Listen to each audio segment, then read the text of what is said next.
Bonsoir à tous. Salut Simon. On est avec Hugo. C'est lundi, c'est taille 6. Il devait pas y avoir d'émission, effectivement, Simon, bien vu. Mais si, il y a émission. Comment ça va, mon petit Hugo? La Ouais, journée a été longue. ouais, journée un petit peu longue.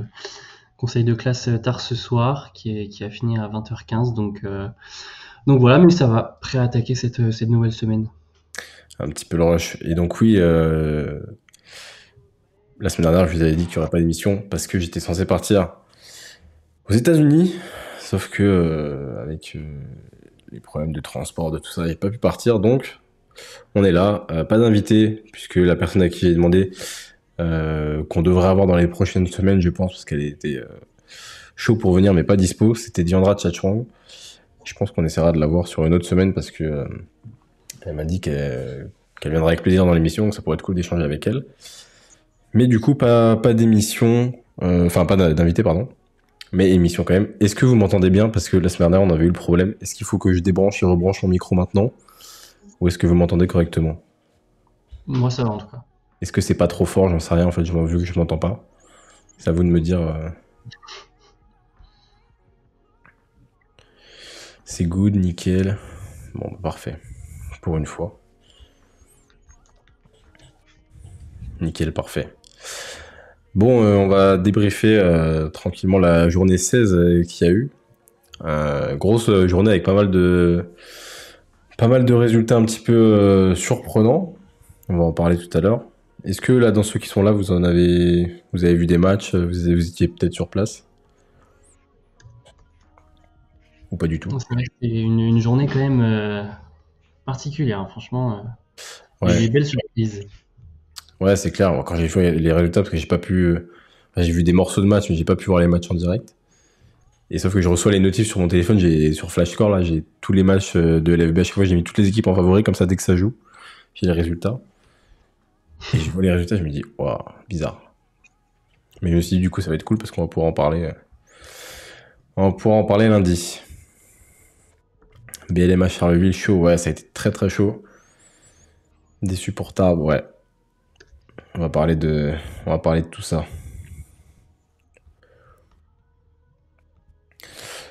Hop. Et ben, on va pouvoir attaquer tranquillement. C'est bon pour toi, Hugo? Moi, je suis opérationnel. Eh bien, on commence avec le premier match. Et déjà, une surprise sur ce premier match-là, vu la forme du moment de Basketland, qui s'est incliné à domicile face à Angers. Ouais, Basketland qui s'est donc incliné, comme tu l'as dit, à domicile. Match voilà, assez compliqué pour les Landaises, même si elles sont revenues à hauteur d'Angers dans le quatrième quart-temps. Elles ont pourtant, voilà, elles ont eu du mal à se mettre dedans, les Landaises. Alors quand je dis du mal, je parle de la première mi-temps en général, hein. Fin de premier quart-temps, on est à 20-24, donc il y a encore beaucoup d'espoir pour Basketland, voilà, qui a entamé son match en concédant beaucoup de points, 24 points encaissés, hein, dans le premier quart-temps. Les Angevines, elles ont commencé très très fort à l'image d'une grande Jasmine Bailey, encore hein, l'américaine qui porte son équipe un petit peu voilà, comme depuis le début de la saison avec Alexis Peterson. Jasmine Bailey, c'est 7 points, 11 rebonds, 5 passes, 2 interceptions pour 20 d'évaluation. Et au final, elles étaient en avance à la pause. Les Angevines, elles menaient de 11 points, 31-42 en retournant au vestiaire.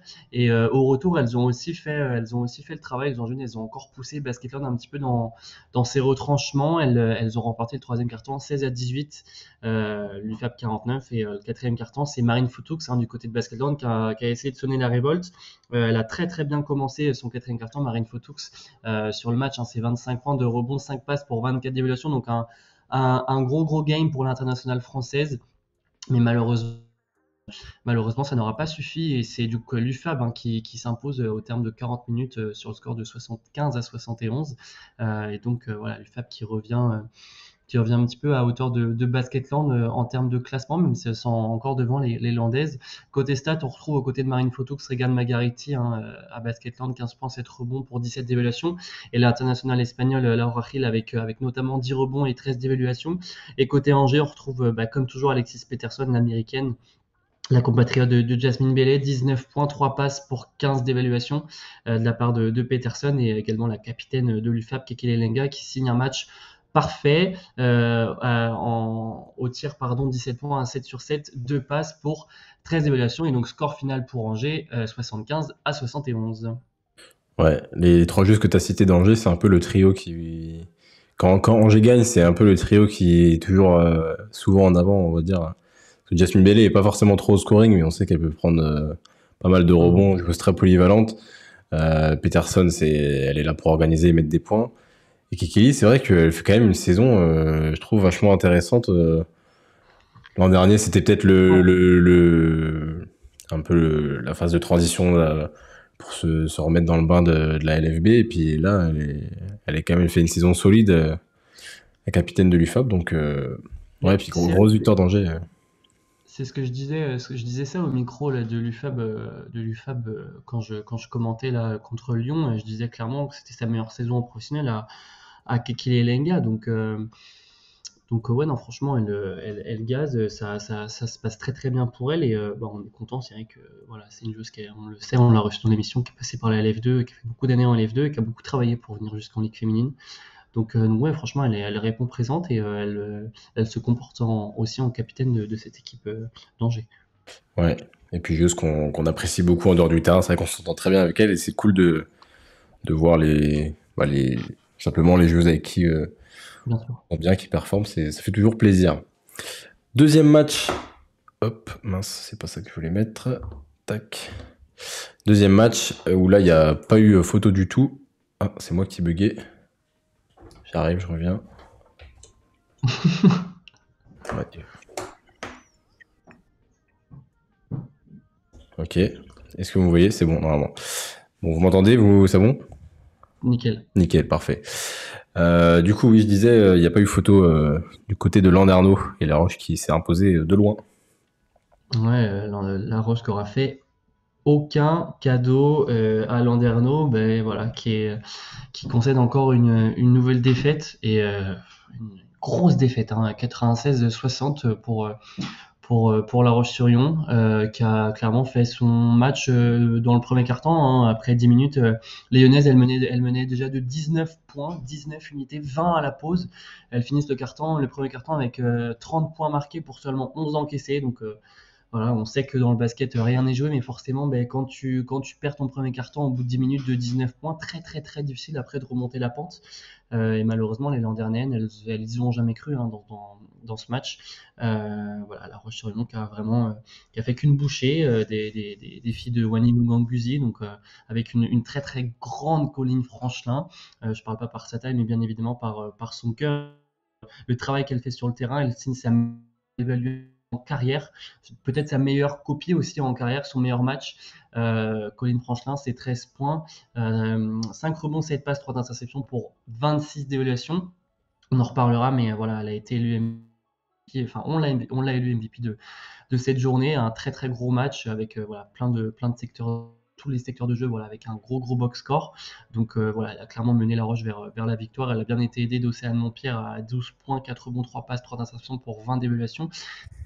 Tiffany Clark qui signe aussi voilà, 14 points, 4 rebonds pour 19 d'évaluation. Côté Landerneau, c'est voilà, Virginie Brémond, la meneuse de jeu qui termine meilleure évaluation. 12 points, 3 rebonds, 8 passes, 6 interceptions pour 15 d'évaluation. Et Sextine Mackay qui fait une copie à 4 points, 6 rebonds pour 9 d'évaluation. Donc une nouvelle défaite, je pense, très dure à encaisser pour Landerneau, parce que voilà, quand tu te prends 36 points à domicile, c'est jamais facile, d'autant plus que là, on parle pas des très gros qu'on connaît. Voilà, La Roche-sur-Yon, c'est milieu de tableau, mais voilà, elle signe un gros succès, les Lyonnaises, et elle montre encore qu'elles sont capables d'aller chercher très haut et elles méritent aussi voilà, d'avoir cette cinquième, sixième place là au classement, La Roche. Donc voilà, grosse victoire pour elle. Et attention, du côté de Landerneau, on s'alarme un petit peu parce que la fin de saison va vite arriver et donc on va essayer un petit peu de sauver les niches pour justement voilà, essayer de ne pas être en relégation l'année prochaine. Ouais, ça va être compliqué, mais match référence pour La Roche. Et puis et là, tu vois, j'ai les stats sous les yeux. L'adresse globale, Landerneau, ça tire à 36%, avec quand même pas mal de tirs à 3 points. Et La Roche, il n'y a pas tant de tirs à 3 points que ça, mais ça tire à 57% quasiment. Donc forcément, ça fait la différence, mais ça montre aussi que bah, dans la défense de Landerneau, il y a quelques trous, quoi, parce que pareil, il n'y a pas tant de lancers francs que ça, je crois. 15 sur 19. Mais ouais, il va falloir un peu se remobiliser, ça va être dur. Mais voilà. Et là, c'est vrai qu'au moral, je pense que 36 points à domicile, ça fait quand même mal. Et oui, Colin, ça fait plaisir aussi de l'avoir performé. Ensuite, oui, je vous ai montré la petite vidéo. Hop. Ensuite, autre alors surprise, enfin, c'était un des gros chocs de cette journée. Bourges qui recevait Villeneuve, nouvelle rencontre depuis leur dernier match qui date de la Coupe de France où Villeneuve s'était imposé. Et on a eu un match accroché au Prado où les joueuses d'Olivier Lafare, les joueuses de Bourges, ont commencé le match en prenant un petit peu les rênes. Elles étaient devant à la mi-temps 41-33. Et au retour des vestiaires, Villeneuve qui a mis un petit peu le pied sur l'accélérateur avec notamment Kamaya Smalls, avec Janelle Salin, avec Kennedy Burke, pour repasser devant d'un tout petit point à la fin du troisième quart-temps. Et le quatrième quart-temps va être pas mal accroché aussi. Villeneuve qui va réussir à prendre le large et Bourges qui réussira pas à recoller. Côté stats, on a Kamaya Smalls qui fait un gros match, 18 points, 5 rebonds, 5 passes pour 19 déval. Janelle Salin, 17 points, 6 rebonds pour 19 déval. Kennedy Burke, 14 points, 7 rebonds pour 18 déval. Encore cette complémentarité entre toutes les joueuses. Et quand je regardais un peu des bouts du match, à un moment donné, Kennedy Burke, elle met un tir, je crois, en première mi-temps. Elle fait un dribble, deux dribbles entre les jambes. Elle stoppe, easy. Et après, c'est filoche. C'est fort. Et grosse victoire de Villeneuve, surtout quand on connaît le scénario du match de Montpellier. Ouais. Grosse victoire à prendre. Côté Bourges, on a Yvonne Anderson qui fait une grosse perf individuelle, 21 points, 7 rebonds, 10 passes d'ess. Laetitia Guapo, 21 points, 6 rebonds, 24 déval. Et Kayla Alexander, 12 points, 3 rebonds pour 14 déval. Donc voilà, grosse perf de Yvonne Anderson que nous, on n'a pas mis MVP parce que j'ai eu ce débat en plus avec Arnaud qui travaille à la Fédé et qui s'occupe notamment de la LFB. Et je disais, là, on n'a pas mis le même... ça fait 2 fois sur les 3 dernières semaines qu'on met pas le même MVP. Et c'est vrai que lui, il indique bien meilleure perf parce que MVP, nous on met les MVP en mode t'as fait une grosse perf et t'as gagné. Ça fait 2 facteurs alors que lui, c'est la perf avec la meilleure éval. Mais voilà. Mais par contre, Yvonne Anderson, alors oui, elle fait cette grosse copie. Mais moi, il y a un truc qui me dérange un peu avec cette joueuse. Oui, c'est une très forte joueuse, tout ça. Mais elle est à 8 sur 14 et des fois, elle prend des tirs. Je trouve que dans sa sélection de tirs, Yvonne Anderson, elle est quand même pas toujours très juste. Et que il y a des fois, elle a envie de prendre un peu le match à son compte et elle prend la balle, elle joue ISO et des fois, elle envoie des pralines sur la planche. Je sais pas ce que t'en penses, Hugo, mais moi, oui, c'est une très forte joueuse, mais des fois, je trouve que voilà, les tirs sont pas toujours les meilleurs, surtout dans certains moments où il y a peut-être des meilleures décisions à prendre, quoi. Je pense que c'est une joueuse qui a toutes les cartes en main avec Olivier Lafargue. Je pense qu'il lui fait vraiment confiance. C'est une joueuse aussi qui a besoin d'avoir le ballon en main. C'est une joueuse qui est dans la création, qui doit être aussi dans la finition. C'est une meneuse de jeu qui est une scoreuse. Donc forcément, certes, elle est dans la passe, mais en fait, tous les ballons doivent transiter par elle. C'est-à-dire que même sur les systèmes de jeu, elle amène systématiquement le ballon vers l'avant. Il n'y a pas je veux dire, elle est pas c'est forcément elle qui doit amener le ballon, elle est forcément dans la création. Alors oui, c'est vrai que du coup, ça lui fait faire des stats qui sont énormes. J'avoue que j'ai pas regardé le match, donc je sais pas, je peux pas trop discuter de sa sélection des tirs sur le match, etc. Mais voilà, je pense que c'est une joueuse qui est venue aussi à Bourges pour, voilà, c'était un petit peu clair, je pense, des deux côtés. C'est une joueuse qui a besoin de la balle pour vivre sur le terrain, donc voilà. Ouais, mais là, ouais, quand j'ai vu parce que j'ai regardé des bouts du match pour découper pour les vidéos que vous avez vues, puis là, j'ai regardé le dernier carton pour voir comment ça se soldait. Et c'est vrai qu'il y a des fois, elle y va, elle passe sa joueuse, mais il y a deux joueuses qui arrivent en aide et du coup, il y a des solutions de tir. Et elle s'entête à tirer, c'est dommage.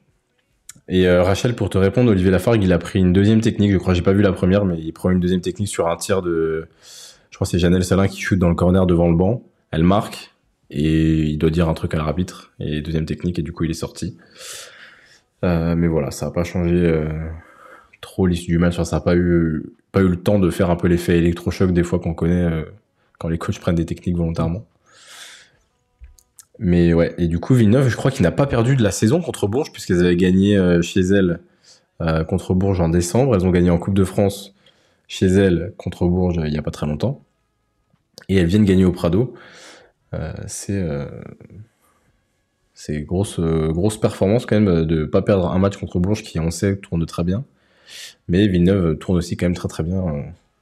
Et c'est bien parce qu'elles arrivent à se reprendre après la défaite qu'elles ont eue contre Lyon notamment en Coupe de France. Et c'est bien de se rassurer directement avec une victoire comme ça parce que ça évite de plonger dans une spirale un peu trop négative. Donc c'est bénef. J'ai vu qui dit, je pense que quand tu prends ce genre de jeu, tu le sais aussi. Ouais, c'est ça. Mais du Ouais, c'est coup, ça. sur des matchs comme ça, parce que là, en plus, tu vois, t'as une Letty Guapo qui est. Parce que du coup, vu qu'elle attire toute l'attention, bah, ça libère forcément des choses. Là, t'as une Letty Guapo qui met 21 points. Il faut en profiter, tu vois. Mais bon, enfin voilà. Victoire de Villeneuve. Et puis, bravo à elle. Ensuite, hop, un petit match entre le Nord et le Sud. Saint-Amand qui recevait Toulouse. Hop. Alors, je tiens à souligner la qualité de la diffusion de Saint-Amand. Parce que les caméras étaient de bonne qualité. Il y avait des commentateurs. Il y avait des plans serrés, plans larges et tout. Franchement, c'était plutôt agréable. Plus le box score que vous voyez, que normalement, on n'a pas du tout à Saint-Amand. Donc voilà, Toulouse qui a pris l'avantage à la fin du premier quart-temps. Et après Saint-Amand qui est repassé devant. Ça a été un match où Toulouse est quand même resté au contact sur à peu près l'ensemble du match, sauf sur le dernier quart-temps où elles prennent un petit éclat, un petit 17-9 qui fait que Saint-Amand va s'imposer. Odé Rachidom qui a fait un bon match, qui est dans ses standards, 18 points, 13 rebonds pour 25 d'évaluation, accompagné par sa compère croate Iva Slonjak au scoring à 15 points, 7 rebonds pour 20 d'éval. Et victoire de Saint-Amand. Toulouse toujours un petit peu dans le dur, mais qui montre quand même qu'elle peut rester au contact des équipes comme ça. C'est avec qui qu'on en parlait C'était avec Zoé qu'on disait l'an dernier avec Charnay qu'elle perdait des matchs, mais que c'était à chaque fois de pas beaucoup.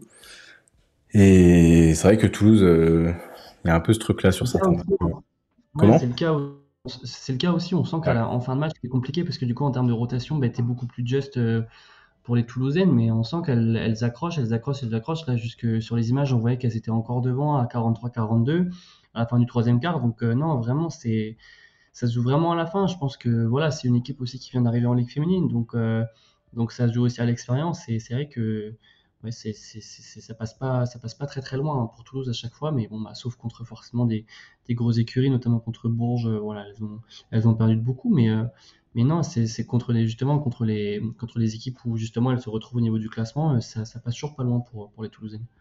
Ouais, côté stats, du coup, je dis Odé Rachidem, Iva Slonjak, Gianni Thompson qui rajoute 10 points pour 12 déval aussi.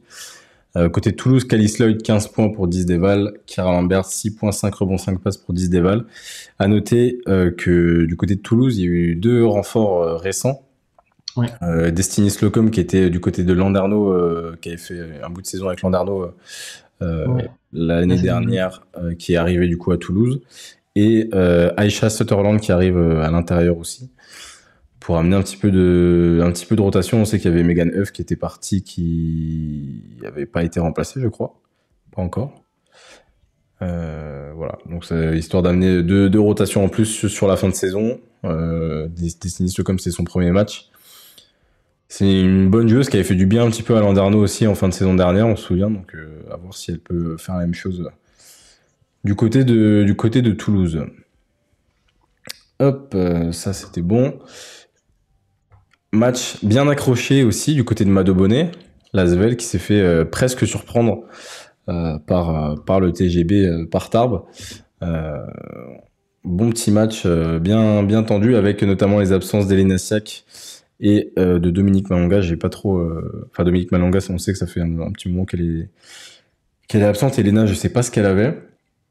Alena s'est Mais, fait mal sur la demi-finale de la Coupe de France. Là, elle a joué 57 secondes et elle est sortie. Elle s'est fait mal au mollet, il me semble. ok, ok, donc le mollet. Et c'est Tarbes qui avait commencé en prenant un petit peu les devants de ce premier quart-temps. L'Asvel qui a répondu dans le deuxième direct en repassant devant, en mettant un petit éclat au jeu de François Gomez. Et Tarbes qui a très bien terminé le second quart-temps avec notamment des tirs de loin. Clémentine Sanson qui a mis des bons petits 3 points, notamment un quasiment au buzzer. Et, euh, et voilà, la deuxième mi-temps, ça s'est bataillé jusqu'à la fin de match. Ça n'a pas été un match très, très offensif, hein, 54-56.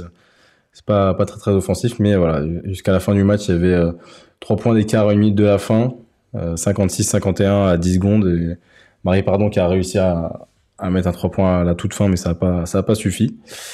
Donc voilà, victoire de l'Asvel qui reste sur 13 victoires de rang et qui sont du coup les seuls leaders au classement. Côté stats, Marine Johannes, 11 points pour 13 d'évaluation, Julie Allemand, 8,5 rebonds pour 11 d'éval, Sandrine Gruda, 5,9 rebonds.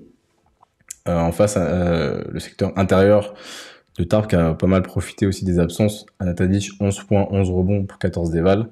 Isa Yacoubou, 11 points, 8 rebonds. Clem Sanson, 9 points pour 7 d'évaluation. Et Tarbes qui est pas passé loin. Et franchement, moi, cette équipe de Tarbes Enfin, je me fais pas trop de soucis pour... si jamais elle tombe en play-down, je me fais pas trop de soucis pour elle.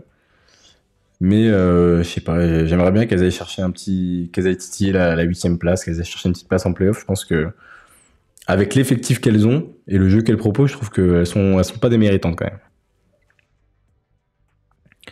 Et tac tac, oui, il n'y a pas de Carla Leit et Marie Pardon qui faisaient leur retour à Mado Bodé. Bon, Marie Pardon, elle revient depuis quelques saisons, mais Carla Leit qui était formée du côté de Lyon. J'adore cette équipe de Tarbes qui a joué encore à 1, 2, 3, 4, 5, 6, 7, 3, 4, 5, 6, ouais, 7, c'est ça. Donc voilà pour cet avant-dernier match. Et le match chaud qu'on a eu hier du côté de Montpellier. C'est Charleville qui est venu s'imposer à Montpellier. Et c'était sur Sport en France. Ouais, Charleville qui s'est donc imposé à Montpellier. Alors, ça a été un match de tous les instants. Ça n'a jamais été fait hein, pour Charleville. Ça a bataillé vraiment pendant 40 minutes. C'était peut-être voilà, un des meilleurs matchs qu'on ait eu l'occasion de voir. Je ne sais pas si vous l'avez vu chez vous, mais j'ai regardé moi à la fin en replay hier soir très tard. J'ai vu que ça s'était fini à 2 points près. Donc, j'ai pris mon téléphone, j'ai regardé. Et effectivement, je me suis pas ennuyé une seule seconde. Elles avaient très très bien commencé les Ardennaises, elles menaient déjà de 7 points à la fin du premier quart-temps, 23 à 16 pardon, bien emmenées par une Nina Milic des grands soirs, la Serbe qui finit encore très très bien le match, qui fait une très belle copie. Nikolina Milic, voilà, c'est 19 points, 11 rebonds pour 22 d'évaluation. Donc voilà, encore une très très belle prestation de sa part. Elle aurait été voilà, bien aidée aussi de la part d'Amel Boudera qui finit avec 17 d'évaluation, encore une belle copie aussi pour la meneuse de Charleville. Mais voilà, elles se sont faites un petit peu rattraper au score en arrivant au vestiaire les Ardennaises, puisque du coup c'est le BLMA qui menait d'un petit point à la pause. Et voilà, au retour des vestiaires, ça a été encore très très serré. Charleville qui gagne d'un petit point le troisième quart-temps, et donc égalité parfaite hein, au bout de 30 minutes. Voilà, elles étaient à 65 partout les deux équipes. Donc voilà, en gros, ouais, voilà, grosse fin de match en prévision. Et voilà, on n'a pas été déçus. C'est Charleville du coup qui s'impose finalement après une séance de 3 minutes exceptionnelle. Il y avait 65-67 il me semble à 3 minutes du terme. Et voilà, Julie Van Loo a complètement pris feu. Elle a mis des tirs venus d'ailleurs, la Belge qui finit d'ailleurs avec 25 points, 9 passes pour 25 d'évaluation. Elle a vraiment tout fait. Julie Van Loo, pour offrir la victoire au BLMA, mais un petit peu sans succès du coup, parce que voilà, côté Charleville, on a profité de grosses erreurs défensives de la part de Montpellier, voilà, notamment à 3 points et sur des tirs à l'intérieur, un N1 aussi de la part de Shea Coley qui finit le match avec 12 points et 12 d'évaluation. Et donc finalement, c'est Charleville qui s'impose contre Montpellier 82-80 au bout de 40 minutes avec un très très gros suspense. Ouais, Julie Van Loo en ce moment, elle a le poignet bien chaud. Hein. Là, c'est 7 sur 9 à 3 points, 1 sur 5 à 2 points, 7 sur 9 à 3 points. Et c'est vrai que là, sur les derniers matchs, elle est assez performante. Nikolina Milic, si on doit faire une équipe depuis le début de la saison avec les top joueuses, je pense qu'elle Ouais. elle peut avoir sa place dans le 5 ou en sortie de banc, mais à titre individuel, en tout cas, elle est quand même assez régulière. On la retrouve souvent dans les bonnes perfs de Charleville. Au niveau du classement, du coup, ça bouge un petit peu, puisque l'Asvel se retrouve seul leader à 14 victoires pour 2 défaites. Bourges qui du coup a laissé filer cette avance-là et c'est une avance qui peut coûter cher parce que là il reste pas non plus énormément de matchs Ça va être et serré, voilà. l'Asvel va vouloir consolider sa première place pour bénéficier de l'avantage du terrain jusqu'au bout. Puisqu'on rappelle que cette saison les playoffs sont raccourcis. Vous avez alors attendez, j'ai pas envie de vous dire de bêtises. Je crois que c'est pas les retours. Attends, je vais reprendre la formule sous les yeux.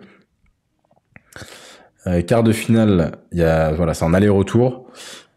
Demi-finale, aller-retour. Et finale en best of, enfin, meilleur des 3 matchs. Meilleur des cinq.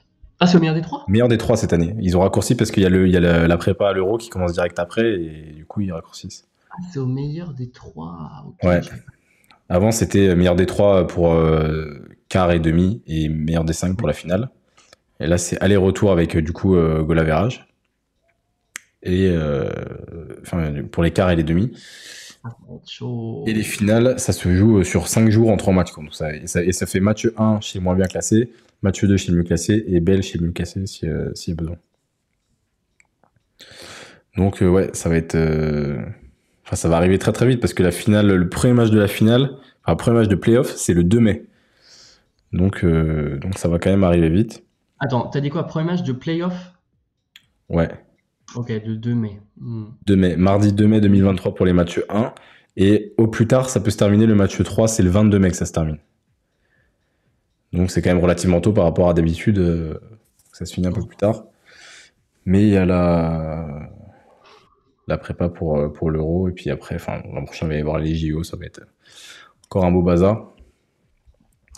Mais voilà, pour le classement, donc Lyon qui prend la tête seul, Bourges seul à 13 victoires pour 3 défaites, Latte, Montpellier et Villeneuve qui se retrouvent en 3e et 4e position, là où elle s'était quittée il y a 2 semaines, avant que Montpellier ne batte Villeneuve la semaine dernière. Charleville, seul 5e, qui fait pas de bruit, quoi, mais casse sa Ah, ils 5e sont là, place hein. tranquillement. Ouais, vraiment. Basketland et La Roche en 6e et 7e position. Tarbes, 8e, égalité avec Angers et Saint-Amand. Et puis toujours ce gap de 3 victoires entre Landerneau et Saint-Amand, enfin entre 11e et 10e place. Et Toulouse qui ferme la marche.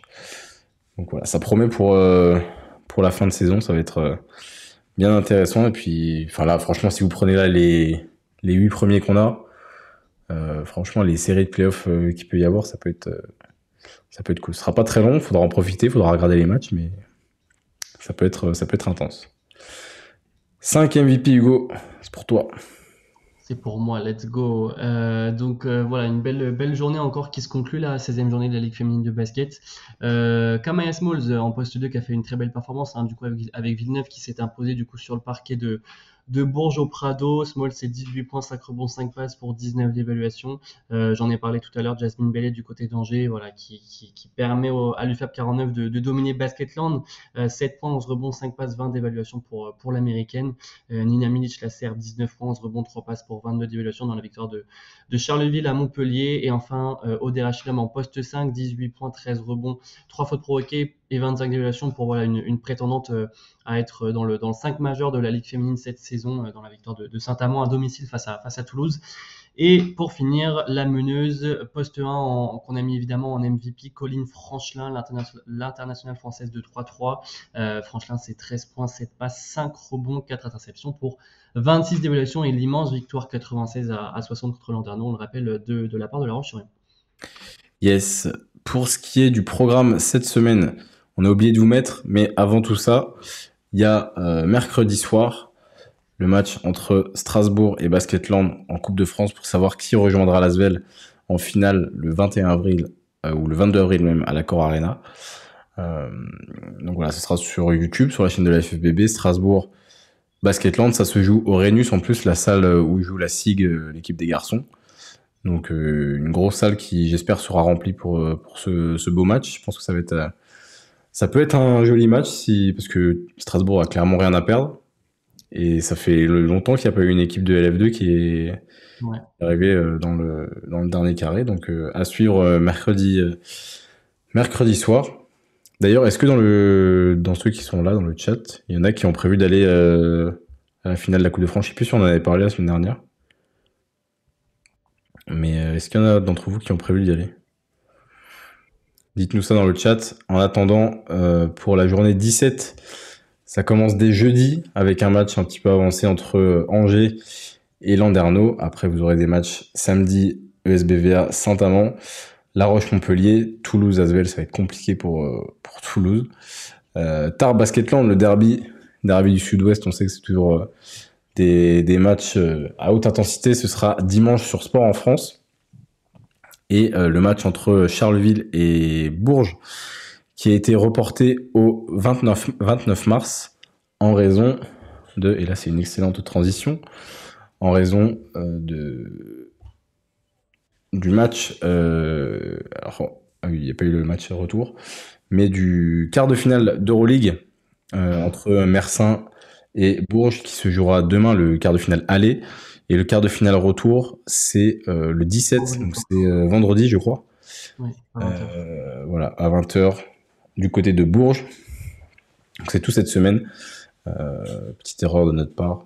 Il y a 2 matchs de Bourges cette semaine en Euroleague. Donc pas de match ce week-end.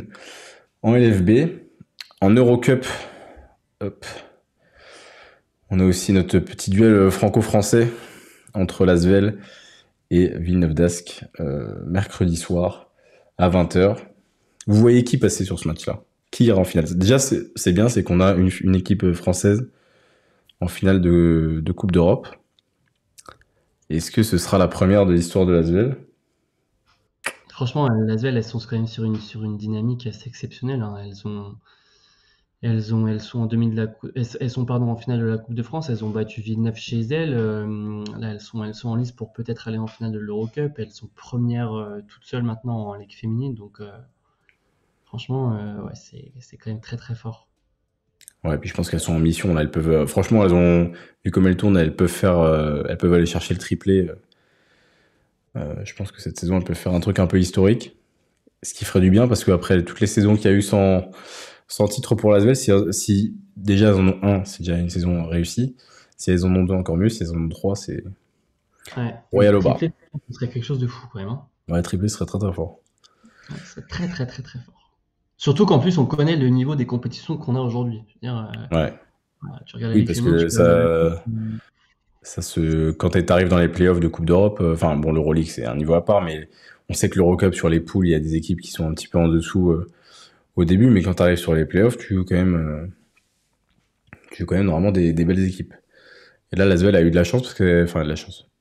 Elles sont, elles ont pas vu trop l'Europe à partir des playoffs parce elles ont joué Angers et Villeneuve, donc on verra en finale qui elles pourront affronter. Au niveau de nos petites actus, putain, on arrive vite, hein, 21h36, c'est une chronique le truc. Donc on en a parlé, Destiny Slocum et Aisha Sutherland en renfort du côté de Toulouse pour amener quelques rotations en plus à Xavier Noguera. On espère que ça pourra être un recrutement à succès pour Toulouse. Il y a le groupe de la France qui est tombé pour l'Euro, Grande-Bretagne, Slovénie, Allemagne. Ça va être un bon petit groupe. Dans les autres groupes, on a le groupe A avec l'Espagne, la Grèce, le Monténégro et la Lettonie. Le groupe B, qui va être un bon petit groupe aussi, Belgique, Italie, République tchèque, Israël. Et le groupe D, Serbie, Slovaquie, Turquie, Hongrie. Ça va être mignon. C'est quoi votre point de vue un peu sur le groupe de la France là? Hugo, c'est quoi ton ressenti à première vue? Ouais. Ça va être fort quand même. C'est vrai que bon, déjà on va aller essayer de taper la Slovénie à domicile. Pas facile, hein, parce qu'on sait que les supporters slovènes, ce sont de ferventes personnes, on va dire, qui sont vraiment qui se déplacent en nombre, hein, pour aller à chaque fois voir leur équipe nationale. Je crois que la dernière fois qu'on a joué en Slovénie, on a perdu. Il me semble que c'était pour les qualifications à l'Euro 2019. On avait perdu sur leur sol. C'était Valérie Garnier qui coachait à l'époque. Ouais, non, c'est un adversaire redoutable, la Slovénie. En plus, voilà, on sait que la Grande-Bretagne, c'est aussi un adversaire également très très fort. On les avait affrontés, les Anglaises, en demi-finale de l'Euro 2021. Donc on sait que voilà, elles ont toutes les cartes en main aussi pour aller chercher très loin. Alors je dis l'Euro 2021, je veux dire l'Euro 2019, pardon.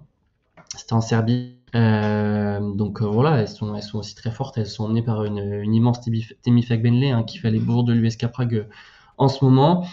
Et enfin, l'Allemagne, voilà, adversaire très très, enfin, dont il faut se méfier parce qu'avec ses joueuses aussi, l'Allemagne, voilà, on sait jamais trop ce qui peut se passer. Leonie Fibic, Luisa Garizutsöller, on a Satou Sabalé aussi, peut-être qu'il va venir jouer. J'en ai aucune idée, je ne sais pas du Ouais, tout, je sais mais pas, ça fait longtemps qu'on elle l'a est pas quand vu, même hein. allemande. Donc voilà, non, franchement, trois adversaires à se à se méfier, pardon, mais voilà, la France qui quand même, je pense, est la favorite de ce groupe, donc il va falloir confirmer, il va falloir performer, et on a hâte d'y être. Ouais, et je suis d'accord avec toi, Jus, pour moi, on doit passer sans fioriture. Il faut que ce soit 3 victoires nettes, propres et sans bavure.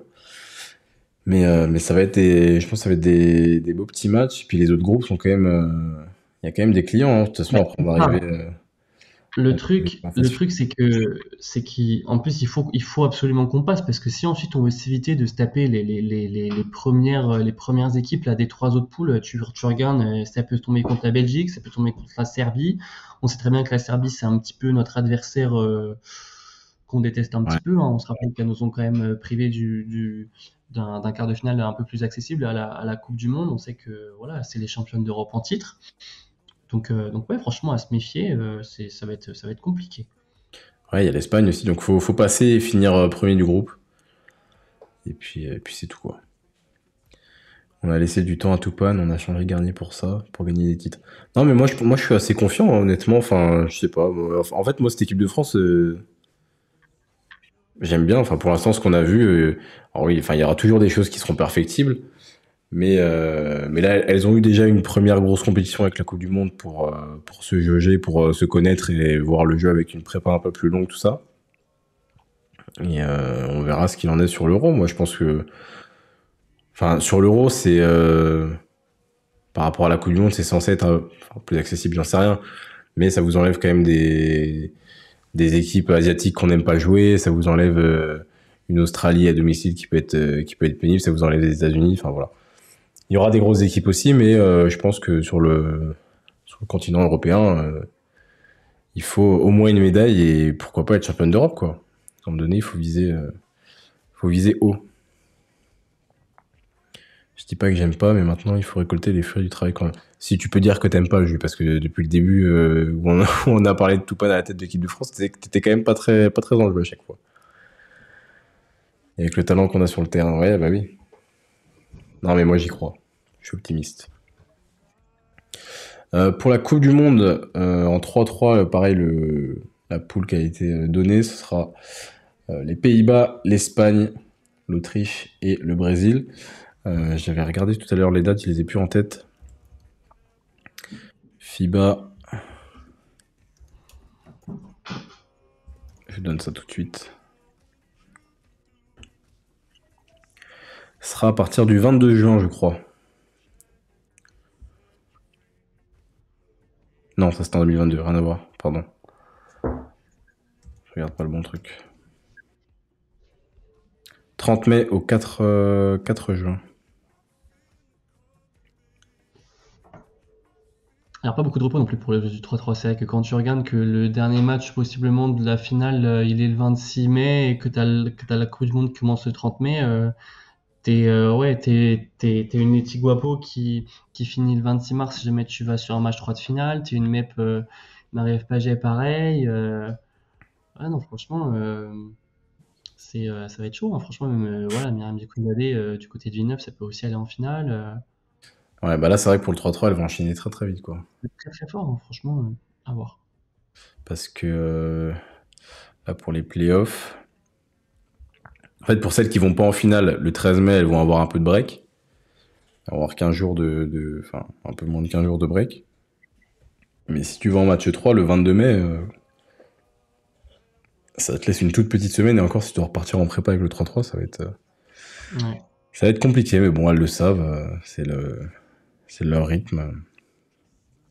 Et c'est pour ça qu'elles sont fortes. Parce que, purée, pour enchaîner, c'est costaud. Et oui, on avait parlé de Marine Johannes à New York. Et c'est effectivement un training camp contract pour MJ qui, on sait pas encore ce qu'elle fera, si elle va aller en WNBA après les playoffs LFB pour revenir directement à l'Euro, ou si elle fera la prépa avec les Bleus. On sait pas encore. Ça va être c'est un petit peu la question à suivre. C'est des joueuses qui sont habitués à transiter vite dans ces compétitions, et le groupe 3-3 c'est large. Ouais, mais bon quand même, hein, ça. Mais oui, elles sont habituées. Enfin, habitué ne veut pas dire. Enfin, c'est quand même fatigant. Mais enfin, voilà pour cette 16e journée. 45 minutes. 45 minutes, c'est un bon petit format de quand il n'y a pas d'invité. T'as tout condensé en 45 minutes, c'est pas mal. Est-ce que vous avez des sujets que vous voulez aborder? Ou est-ce qu'on vous laisse là pour ce soir et on vous laisse profiter de votre soirée et aller dormir pas trop tard? À vous de nous dire.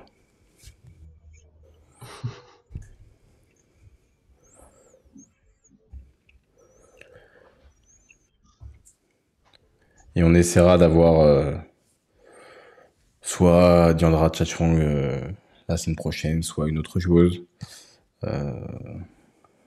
Sarah Michel, on essaiera dès que ce sera possible, promis. Et puis voilà, il y a d'autres joueuses.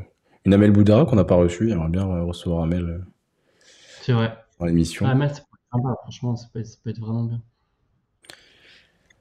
Donc voilà.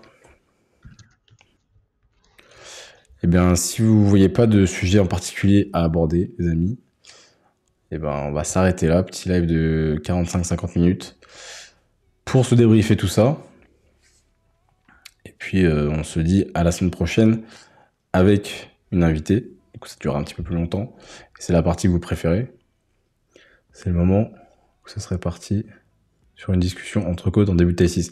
Oui, mais là, franchement, maintenant, je sais rationner les trucs. Et parce que même moi, il y a des fois, je suis tellement... Vous savez pas comment je suis crevé après les émissions.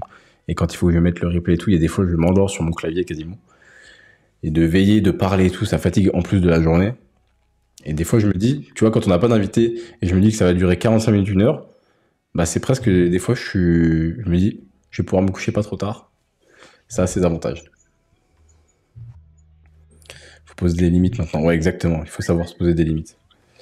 Allez, on vous laisse là-dessus. Passez une très bonne soirée. Et puis, on se dit à la semaine prochaine pour une nouvelle mission. Salut tout le monde. Ciao, ciao. Ciao, prenez soin de vous.